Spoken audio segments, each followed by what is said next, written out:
બહારથી આવેલાને માન આપશો કે સ્થાનિકને? ઔરંગઝેબ વિવાદ મુદ્દે આરએસએસનું નિવેદન. રાષ્ટ્રીય સ્વયંસેવક સંઘના મહાસચિવ દત્તાત્રેય હોસબોલેએ વકફ સુધારા બિલથી લઈને ઔરંગઝેબ અને સીમાંકન સહિત અનેક મુદ્દે નિવેદન આપ્યું હતું. ઔરંગઝેબ વિવાદ મુદ્દે તેમણે કહ્યું કે આપણે વિચારવું પડશે કે આપણે બહારથી આવનારાને આદર્શ બનાવવા જોઈએ કે સ્થાનિકોને માન આપવું જોઈએ.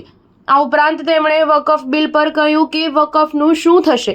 આપણે જોઈશું કે સરકાર શું કરે છે. સરકાર યોગ્ય દિશામાં કામ કરી રહી છે. રાષ્ટ્રીય સ્વયંસેવક સંઘની અખિલ ભારતીય પ્રતિનિધિ સભા રવિવારે બેંગલુરુમાં સંપન્ન થઈ હતી. આરએસએસના મહાસચિવ દત્તાત્રેય હોસબોલેએ એક પ્રેસ કોન્ફરન્સ યોજી હતી. આ દરમિયાન ઔરંગઝેબ વિવાદ મુદ્દે તેમણે જણાવ્યું હતું કે જે લોકો ભારતના વિરોધી રહ્યા છે તેમને આઇકોન ન બનાવી શકાય. ગંગા જમના સંસ્કૃતિ વિશે વાત કરનારા લોકોને ઔરંગઝેબના ભાઈ દારા સિક્કો કેમ યાદ નથી? જો દિલ્હીમાં ઔરંગઝેબ રોડ બદલીને અબ્દુલ કલામ રોડ કરવામાં આવે તો તેનો કોઈ અર્થ છે?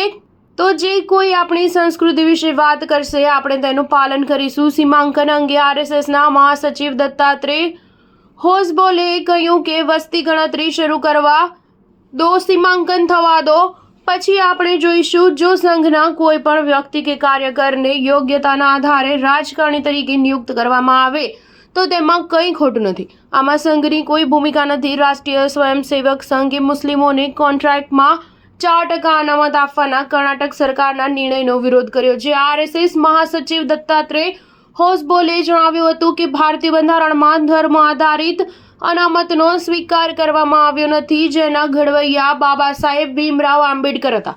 સ્ટાર ન્યૂઝ 7 હંમેશા સચ્ચાઈની સાથે.